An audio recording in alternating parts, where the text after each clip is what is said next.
രാഹുൽ 16 ദിവസം ഒളിവിൽ കഴിഞ്ഞ കാണാമറയത്തായിരുന്ന രാഹുൽ മാങ്കൂട്ടത്തിൽ ഇന്ന് വീണ്ടും പൊങ്ങിയിരിക്കുകയാണ്. വീണ്ടും പോലീസിന്റെ അകമ്പടിയോടെ പോലീസൊക്കെ ഉണ്ടായിരുന്നു വോട്ട് ചെയ്യാനെത്തുമ്പോൾ. എന്താണ് പറയാനുള്ളത്?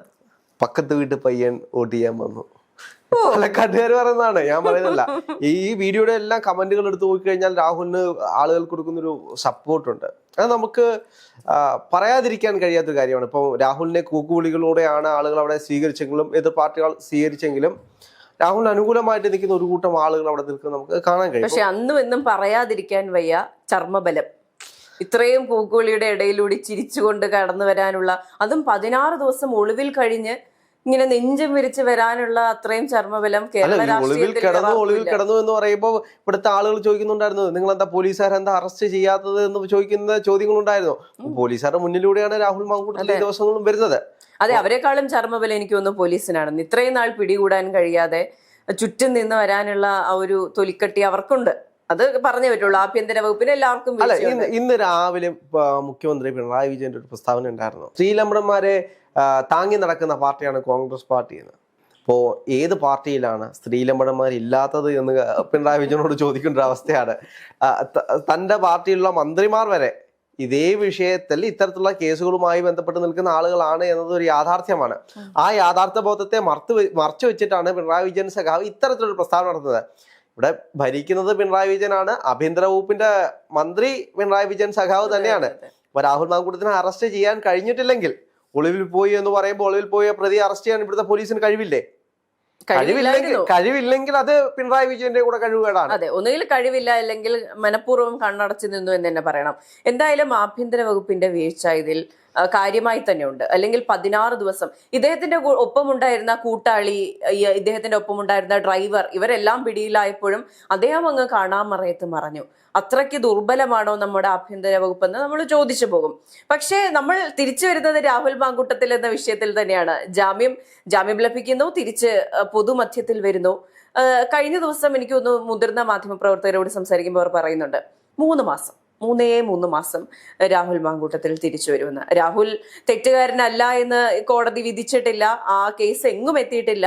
പക്ഷെ അദ്ദേഹം വളരെ കൂളായിട്ട് തിരിച്ചു വന്ന് നിൽക്കുകയാണ്. ഇത്രയൊക്കെ സ്ത്രീ സുരക്ഷ നമുക്കുള്ളൂ. അല്ല, ഇതിന്റെയൊക്കെ പ്രധാനപ്പെട്ട കാര്യം എന്ന് പറയുന്നത് ഈ രാഷ്ട്രീയം, അതായത് തെരഞ്ഞെടുപ്പ് നടക്കുന്ന സമയത്താണ് ഈ വിഷയം വന്നത് എന്നതാണ് ഇതിന്റെ ഒരു പ്രശ്നം. അല്ലെങ്കിൽ ഈ വിഷയത്തെ കൃത്യമായിട്ട് എല്ലാവരും അഡ്രസ്സ് ചെയ്തേനെ, രാഹുൽ മാങ്കൂട്ടം കൃത്യമായിട്ട് മാറ്റി നിർത്തപ്പെട്ടേനെ. പക്ഷെ ഇലക്ഷൻ സമയത്ത് ഇത്തരത്തിലൊരു ആരോപണം ഏത് നേതാവിനെതിരെ വന്നു കഴിഞ്ഞാലും അവിടെ അവർക്ക് ഡിഫെൻഡ് ചെയ്യാൻ പറ്റുന്ന ഏറ്റവും നല്ലൊരു കാര്യം എന്ന് പറയുന്നത് ഇത് തെരഞ്ഞെടുപ്പാണ്, തെരഞ്ഞെടുപ്പ് ആയതുകൊണ്ട് എതിർ പാർട്ടിക്കാർ ചെയ്യുന്ന ചില വികൃതികൾ, അതും അങ്ങനെയാണ് ഇവർ പറഞ്ഞു ഒതുക്കുന്നത്. ഇപ്പോ ഈ രണ്ടാമത്തെ കേസ്, ഇപ്പോൾ രാഹുൽ മാങ്കൂട്ടത്തിന്റെ ആദ്യത്തെ കേസിൽ രാഹുൽ മാങ്കൂട്ടത്തിന് കോടതി മുൻകൂർ ജാമ്യം നിഷേധിക്കുന്ന ഒരു സാഹചര്യം ഉണ്ടായി. പിന്നീട് കേരള ഹൈക്കോടതിയിലേക്ക് പോകുന്ന ഒരു സാഹചര്യം ഉണ്ടായി. പക്ഷെ രണ്ടാമത്തെ കേസിൽ എന്താണ് സംഭവിച്ചത്?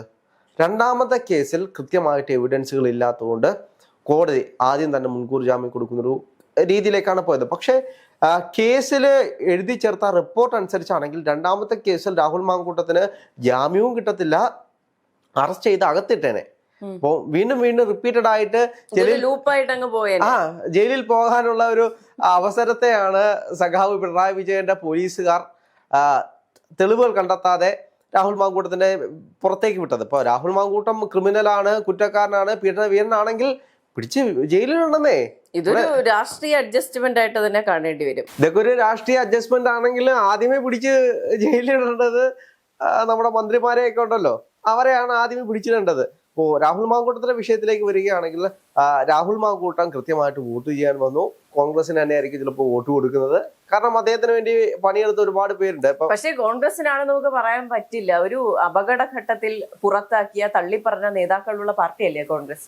അദ്ദേഹം കോൺഗ്രസിന്റെ ഭാഗമല്ല ഇപ്പോൾ. അല്ല, അതിനകത്ത് നമുക്ക് മനസ്സിലാക്കേണ്ട കാര്യം എന്ന് വെച്ച് കഴിഞ്ഞാല് രാഹുലിനെ രണ്ടാമത് എല്ലാവരും വിമർശിക്കുന്ന ഒരു സാഹചര്യം ഉണ്ടായത് എങ്ങനെയാണ്?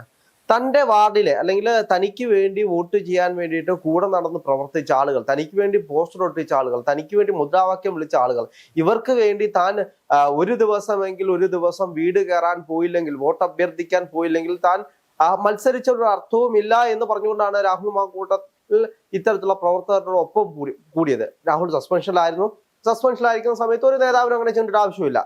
വേറെ ഏതെങ്കിലും നേതാക്കന്മാരാണെങ്കിൽ എവിടെങ്കിലും ഏതെങ്കിലും പൊത്തിപ്പോയി ഒളിച്ചതിനെ 2 മാസത്തേക്ക് ഇവിടെ കാണത്തില്ല, ഈ വിഷയം സംസാരിക്കത്തില്ല, എല്ലാരും പൊത്തിൽ ഒളിച്ചല്ലോ 16 അല്ല ഈ വിഷയം ആരും ഓർക്കത്തില്ല, എല്ലാരും മറന്നുപോകും. പിന്നീട് ഇതുമായി ബന്ധപ്പെട്ട് വീണ്ടും ഇറങ്ങി വരുന്നതാണ് നമ്മൾ കാണാൻ കഴിയുന്നത്. ഇപ്പൊ രാഷ്ട്രീയ കേരളത്തിലെല്ലാം നോക്കൂ, ഏത് നടനെതിരെ ഇത്തരത്തിലുള്ള വാർത്തകൾ വന്നിട്ടുണ്ടെങ്കിലും, ഏത് രാഷ്ട്രീയക്കാരനെതിരെ ഇത്തരത്തിലുള്ള വാർത്ത വന്നിട്ടുണ്ടെങ്കിലും 2 മാസം പിന്നെ അവനെ കാണത്തില്ല. സംസാരം, അതായത് വീണ്ടും വീണ്ടും റിപ്ലൈ കൊടുക്കുമ്പോഴാണ് ഇതുമായി ബന്ധപ്പെട്ട് വീണ്ടും വീണ്ടും കേസുകൾ വരുന്നത്. ഇപ്പോൾ ഇന്ന് തന്നെ ഷാഫി പറമ്പിൽ പറഞ്ഞൊരു കാര്യമുണ്ട്, ഞാൻ എല്ലാ ദിവസവും വന്നിട്ട് നിങ്ങളോട് രാഹുലിനെതിരെ ഇന്ന് ഇതെടുത്തിട്ടുണ്ട്, ഇന്ന് മറ്റൊരു നിലപാടെടുത്തിട്ടുണ്ട്, നാളെ ഞങ്ങൾ മറ്റൊരു നിലപാടെടുക്കും, ഇങ്ങനെ ഓരോ ദിവസവും വന്ന് മാധ്യമങ്ങളോട് റിപ്പോർട്ട് ചെയ്യേണ്ട കാര്യമുണ്ടോ എന്ന് ചോദിക്കുന്നുണ്ട്. പാർട്ടി ഒരു തീരുമാനമെടുത്താൽ അതാണ് പാർട്ടിയുടെ തീരുമാനം. അതിനപ്പുറത്തേക്ക് വ്യക്തിപരമായിട്ടാണ് ബാക്കിയുള്ള കാര്യങ്ങളല്ല. അപ്പൊ രാഹുൽ മാങ്കൂട്ട ഏതെങ്കിലും ഒരു കോൺഗ്രസ് നേതാവിനെ കണ്ടു, നമുക്ക് പറയാൻ പറ്റുമോ അയാൾ കോൺഗ്രസ്സുകാരനാണ്, രാഹുൽ മാങ്കൂട്ടത്തിൽ കാണാൻ പാടില്ലെന്ന്? ഇല്ല. അപ്പൊ അതിന്റെ പ്രധാനപ്പെട്ട കാരണം എന്ന് വെച്ച് കഴിഞ്ഞാല് രാഹുൽ ബേസിക്കലി കോൺഗ്രസ്സുകാരനാണ്, കോൺഗ്രസിന്റെ ഒരു MLA ആണ്. ഇപ്പൊ കോൺഗ്രസിൽ നിന്ന് പുറത്താക്കിയെങ്കിലും കോൺഗ്രസിന് തന്നെ ഒരു MLA അല്ലേ? അപ്പോൾ തിരിച്ച് രാഹുൽ മാങ്കൂട്ടം എന്ന വ്യക്തി കോൺഗ്രസിലേക്ക് തിരിച്ചു അല്ല, രാഷ്ട്രീയപരമായിട്ട് അതൊരു കമ്മിറ്റ്മെന്റ് ആണ്. തനിക്ക് വേണ്ടി വോട്ട് ചെയ്ത, തനിക്ക് വേണ്ടി മുദ്രാവാക്യം ചെയ്ത, തനിക്ക് വേണ്ടി പോസ്റ്റർ ഇട്ട് വെച്ച ആളുകൾക്ക് വേണ്ടിയിട്ട് വീട് കയറുന്നതും, അതായത് അയാൾ ജയിക്കാൻ വേണ്ടിയിട്ട് ഓരോ വോട്ടെങ്കിലും ഓരോ വോട്ട്, ഇത്രയും പ്രതിസന്ധികൾ നിൽക്കുന്ന സമയത്തും വോട്ട് ചെയ്യാൻ വരുന്നത് രാഷ്ട്രീയപരമായിട്ട് ഏറ്റവും നല്ലൊരു കാര്യം എന്ന് വേണമെങ്കിൽ നമുക്ക് പറയാം. രാഹുൽ മാങ്കൂട്ടം എന്നൊരു വ്യക്തിക്കപ്പുറത്തേക്ക് പിന്നീടുള്ളത് അദ്ദേഹത്തിന്റെ വ്യക്തിപരമായിട്ടുള്ള ജീവിതത്തിൽ നടന്നിട്ടുള്ള കാര്യങ്ങളാണ്. അത് സസൂക്ഷ്മം പരിശോധിക്കേണ്ട കാര്യങ്ങളാണ്. അത് വ്യക്തിപരമെന്ന് മാത്രം പറഞ്ഞ് തള്ളിക്കളയാനാകില്ല. അദ്ദേഹം ഒരു ജനപ്രതിനിധിയായിരുന്നു, ഇപ്പോഴും അതെ. അതുകൊണ്ട് തന്നെ അത് പേഴ്സണൽ ലൈഫിൽ ചെയ്തൊരു കാര്യമല്ല, അതൊരു സോഷ്യൽ ക്രൈമാണ്. ഇതില് സോഷ്യൽ ക്രൈം വരുന്നത് എപ്പോഴാണെന്ന് വെച്ച് കഴിഞ്ഞാൽ, ഇപ്പോ ഈ പെൺകുട്ടികളുമായിട്ടെല്ലാം നടത്തിയത് 2 പേരും കൂടി ഇഷ്ടപ്പെട്ടിട്ടാണ് ഇത്തരത്തിലുള്ള എല്ലാ കാര്യം. അല്ല, ഞാൻ പറഞ്ഞു വരുന്നതാണ്, ഇതിനകത്ത് 2 പേരും കൂടി ഇഷ്ടപ്പെട്ടിട്ടാണ് ഇതിലെല്ലാം നടത്തിയിട്ടുള്ളത്. അപ്പോൾ 2ൽ കൂടുതൽ ആളുകൾ, ഒരുപാട് വ്യക്തികളുമായിട്ട് ഇത് വരുമ്പോൾ മാനിപ്പുലേറ്റീവ് കൺസേൺ എന്ന് പറയുന്ന ഒരു സബ്ജക്ട് ഇതിനകത്ത് വരുന്നത് കൊണ്ടാണ് ഇത്രയേറെ വിഷയം വരുന്നത്. ഇത് ഒരു രാഷ്ട്രീയക്കാരൻ എന്നതിനപ്പുറത്തേക്ക് ഇതൊരു നടനായിരുന്നെങ്കിൽ ആർക്കൊപ്പം നിന്നേനെ? ഈ നാട്ടിലെ ആളുകളൊക്കെ നടന്മാർക്കൊപ്പം നിന്നേനെ. അതേപോലെ തന്നെയുള്ള സപ്പോർട്ടാണ്. അങ്ങനെ നിൽക്കാൻ സാധ്യതയില്ല. പക്ഷേ ഈ രണ്ടാമത്തെ പരാതിയിൽ ആ കുട്ടിയെ ഒരു ഹോം സ്റ്റേ പോലെ ഒരു സ്ഥലത്ത് കൊണ്ടുപോയി പീഡിപ്പിച്ചു എന്ന് തന്നെയാണ് ആ പെൺകുട്ടി പറയുന്നത്. എനിക്ക് സമ്മതമില്ലായിരുന്നു, എന്നെ വിവാഹം കഴിക്കാമെന്ന് പറഞ്ഞു, എന്നിട്ട് എന്നെ നിർബന്ധിച്ച് എന്നെ പീഡിപ്പിച്ചു. അതിനോടൊപ്പം തന്നെ ആ കുട്ടിക്ക് പാനിക് അറ്റാക്ക് വന്നപ്പോൾ അപ്പോൾ പോലും നിർത്താതെ അതിനുശേഷം വിളിച്ചപ്പോൾ ഉപേക്ഷിക്കുന്ന തരത്തിൽ സംസാരിച്ചു, അവോയ്ഡ് ചെയ്യുന്ന തരത്തിൽ സംസാരിച്ചു എന്നൊക്കെയാണ് ആ പെൺകുട്ടി പരാതിയിൽ പറഞ്ഞിട്ടുള്ളത്. പക്ഷേ കോടതി അതിനകത്ത് കണ്ടെത്തിയിട്ടുള്ള ചില കാര്യങ്ങൾ പറയുന്നത്, ഈ മൊഴിയും, അതായത് പോലീസിന് കൊടുത്ത മൊഴിയും FIRും തമ്മിൽ കുറേയേറെ വൈരുദ്ധ്യങ്ങൾ ഒരുപാടുണ്ട് എന്നാണ് കോടതി കണ്ടെത്തിയത്. അതുകൊണ്ടാണ് രാഹുൽ മാങ്കൂട്ടത്തിന് മുൻകൂർ ജാമ്യം കൊടുത്തത്. അല്ലെങ്കിൽ ഒരിക്കലും കൊടുക്കില്ലായിരുന്നു. ഇതുമായി ബന്ധപ്പെട്ട് എവിടെയെങ്കിലും ചെറിയൊരു തെളിവുണ്ടെങ്കിൽ, ഇപ്പൊ സ്ത്രീകളുമായി ബന്ധപ്പെട്ട വിഷയങ്ങളിൽ കോടതിയെ സംബന്ധിച്ച് കൃത്യമായിട്ടുള്ള കാര്യങ്ങളുണ്ട്. അതായത് ഇത്തരത്തിലുള്ള വിഷയം ഒരു 10% ഒരു ശരി ഉണ്ടെങ്കിൽ ഒരിക്കലും മുൻകൂർ ജാമ്യം കൊടുക്കില്ല. അതായത് സ്ത്രീകളുമായി ബന്ധപ്പെട്ട ഇത്തരത്തിലുള്ള വിഷയത്തിൽ കോടതികൾ എടുക്കുന്ന കൃത്യമായിട്ടുള്ള പരിഗണനയാണ്. ഇപ്പൊ പോലീസുകാരെ സംബന്ധിച്ച് ഇത്തരത്തിലൊരു കേസ് വന്നു കഴിഞ്ഞാൽ 24 മണിക്കൂറിനുള്ളിൽ പോലീസുകാർക്ക് FIR ഇടണം, ഇല്ലെങ്കിൽ മേളിൽ നിന്ന് ചോദ്യം വരും.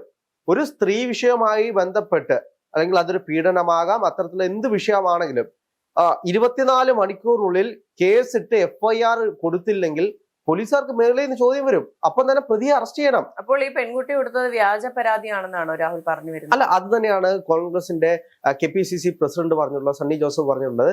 ഇതിൽ കൃത്യമായിട്ട് ഒരു ഫ്രെയിം വർക്ക് നടന്നിട്ടുണ്ട്. ഇത് ഒരു പെൺകുട്ടി കൊടുത്തിട്ടുള്ള മൊഴിയല്ല, അതായത് ഒരു കാര്യമല്ല, ഒരു റിപ്പോർട്ടാണെങ്കിൽ പോലും, ഒരു പരാതിയാണെങ്കിൽ പോലും, ഇതിൽ കൃത്യമായിട്ട് നിയമവശം അറിയാവുന്ന ആളുകൾ കൃത്യമായിട്ട് ഇത് കൂട്ടിച്ചേർത്ത് എഴുതി വെച്ചിട്ടുള്ള കാര്യങ്ങളാണ്. അതായത് ഒരു വക്കീല് കൃത്യമായിട്ട് ഇതിനെ നറേറ്റ് ചെയ്യുന്ന ഏതെങ്കിലും ഒരു വക്കീൽ എഴുതി. പക്ഷേ ഇതിലെല്ലാം ഒരു കാര്യമുണ്ട്. ഇപ്പൊ ഷാനിമോൾ ഉസ്മാൻ വരെ ഇത് തള്ളി പറഞ്ഞിട്ടുണ്ട്. അത് അങ്ങനെയല്ല, അത് കൃത്യമായി ഫാബ്രിക്കേറ്റ് ചെയ്തൊരു സ്റ്റോറി ആയിട്ട് തോന്നുന്നില്ല. VD സതീശൻ പറഞ്ഞല്ലോ, നടപടിയെടുത്തത് പരാതിയുടെ അടിസ്ഥാനത്തിലല്ല, ബോധ്യങ്ങളുടെ അടിസ്ഥാനത്തിലാണ്. ഈ പറഞ്ഞ എല്ലാ കോൺഗ്രസ് നേതാക്കൾക്കും കൃത്യമായ ബോധ്യമുണ്ട്. അത് ആദ്യത്തെ പരാതിയാണ്. രണ്ടാമത്തെ പരാതികളുടെ കാര്യത്തിലും ഇത് തന്നെയാണ്, കൃത്യമായ ബോധ്യം. അല്ല, രണ്ടാമത്തെ പരാതി വന്നതിന് ശേഷം ഇന്ന് തൊട്ടാണ്, അതായത് ഇന്നലെ തൊട്ടാണ് KPCC പ്രസിഡന്റ് ആണെങ്കിലും KPCC ആണെങ്കിലും കൃത്യമായിട്ട് പറഞ്ഞത്, ഈ രണ്ടാമത്തെ കേസിൽ ഞങ്ങൾക്ക് ചില സംശയങ്ങളുണ്ട്. രണ്ടാമത്തെ കേസ് എന്നല്ല, ഈ പറഞ്ഞ കോൺഗ്രസ് നേതാക്കൾക്കെല്ലാം കൃത്യമായ ബോധ്യമുണ്ട് ഇദ്ദേഹം ഇത്തരം ഒരു ഹാബിച്വൽ ഒഫൻഡർ ആണ് എന്നുള്ള കാര്യം എല്ലാവർക്കും ബോധ്യമുള്ള കാര്യമാണ്. അതുകൊണ്ട് ഈ കേസിൽ അയാൾ കുറ്റരഹിതനാണ്, അയാൾ കുറ്റരഹിതനാണ്, തിരിച്ച് രാഷ്ട്രീയത്തിൽ വന്നോട്ടെ എന്ന് ഈ കോൺഗ്രസ് നേതാക്കൾ ആരും പറയില്ല. രാഷ്ട്രീയത്തിൽ വരണമെന്ന് ആരും പറയുന്നല്ലോ. അതെല്ലാം ഇനി കാലഘട്ടത്തിനനുസരിച്ചുള്ള മാറ്റങ്ങളാണ് നമുക്ക് ഇനി കാണാൻ കഴിയുന്നത്. ഈ പോകുന്ന നിലപാട് എന്ന് പറയുന്നത് ഉറപ്പായും രാഹുൽ മാങ്കൂട്ടത്തിൽ തിരികെ രാഷ്ട്രീയത്തിലേക്ക് വരും. ഈ പറയുന്ന പോലെ PV അൻവറിനെ പോലെയോ PC ജോർജിനെ പോലെയോ ഒരു പാർട്ടി തന്നെ രൂപീകരിച്ച് സ്വന്തമായ ഒരു സാമ്രാജ്യം കെട്ടിപ്പടുക്കും. അയാൾ അത് ചെയ്യാനുള്ള സാധ്യത, അദ്ദേഹം ഒരു അസാധ്യ ഒറേറ്ററാണ്. നന്നായി സംസാരിക്കാൻ അറിയാവുന്ന എന്ത് തന്നെയാണെങ്കിലും ജനപിന്തുണ വേണം. ജനങ്ങൾ കൂടെ ഉണ്ടെങ്കിൽ മാത്രമേ ഇനി ഏത് പ്രസ്ഥാനം കെട്ടിപ്പടുക്കാനാണെങ്കിലും എന്ത് ചെയ്യാനാണെങ്കിലും ജനങ്ങൾ വേണം. ജനങ്ങളാണ് വിധി എഴുതുന്നത്. ഇപ്പൊ ഒരാള് ഹാബിച്വൽ ഒഫൻഡർ ആണെങ്കിലും അയാള് എന്ത് വൃത്തികേട് കാണിക്കുന്ന ഒരാളാണെങ്കിലും പിന്തുണ ഇല്ലെങ്കിൽ അയാൾ ഒരിക്കലും ജയിക്കില്ല. ഇങ്ങനത്തെ വ്യക്തികൾക്ക് പിന്തുണ ഉണ്ടാകും. കാരണം ഏത് മേഖല എടുത്തോട്ടെ, സിനിമയിലായിക്കോട്ടെ, രാഷ്ട്രീയമായിക്കോട്ടെ, അയാൾ നല്ലൊരു രാഷ്ട്രീയ പ്രവർത്തകനാണ്, ഒരു നല്ലൊരു. അങ്ങനെയാണെങ്കിൽ നമ്മുടെ സാമൂഹ്യപരമായിട്ടുള്ള ചുറ്റുപാടുകൾ വളരെ മോശമാണ് എന്നല്ലേ തന്നെയാണ് പറയുന്നത്. എല്ലാവരും അത് തന്നെയാണ്. അതായത് ഒരാള് തെരഞ്ഞെടുപ്പിൽ ജയിക്കണമെങ്കിൽ ഭൂരിപക്ഷം വേണം. ഭൂരിപക്ഷം എന്ന് പറയുന്ന ഭൂരിപക്ഷം ആളുകളുടെ അഭിപ്രായമാണ്. ഇതിന്റെ ഒരു ബേസ് എന്ന് പറയുന്നത് അയാളുടെ പേഴ്സണൽ ലൈഫ് മാറി നിൽക്കട്ടെ, നമുക്ക് ഇത് മാത്രം നോക്കിയാൽ മതിയല്ലോ എന്നുള്ളതാണ്. പക്ഷെ ഒരു സാമൂഹ്യ പ്രതിബദ്ധതയില്ലേ?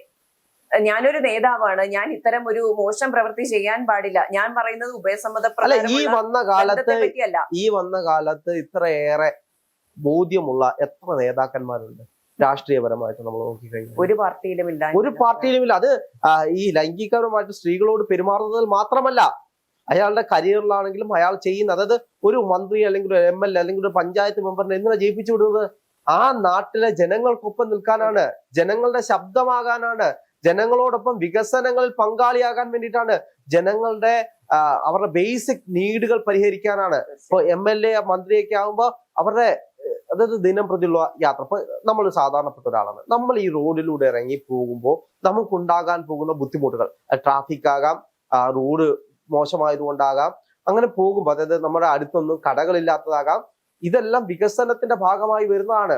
ഓരോ പദ്ധതികളുമാണ് ദീർഘവീക്ഷണത്തോടെ ചെയ്യുന്ന ഓരോ പദ്ധതികളുമാണ് ഒരു നേതാവിനെ തീരുമാനിക്കുന്നത്, അല്ലെങ്കിൽ അയാളുടെ രാഷ്ട്രീയപരമായിട്ടുള്ള ഉയർച്ചയെ കണക്കാക്കുന്നത്. ഇപ്പോ രാഹുൽ മാങ്കൂട്ടം പെണ്ണു വിഷയത്തിൽ വളരെ മോശക്കാരനാണ് എങ്കിൽ പോലും ജനങ്ങൾ രാഹുലിന് സപ്പോർട്ട് കൊടുക്കുന്നത് എന്തുകൊണ്ടാണ് എന്നൊരു ചോദ്യം അവിടെ ഉണ്ട്. അത് നമ്മൾ സസൂക്ഷ്മം, അതായത് അങ്ങനെ ആണെങ്കിൽ, അല്ലെങ്കിൽ ഇപ്പോഴും രാഹുലിന് ഭൂരിപക്ഷം ആളുകൾ പിന്തുണ കൊടുക്കുന്നുണ്ടെങ്കിൽ നമ്മളത് പഠിക്കാൻ തയ്യാറാകണം.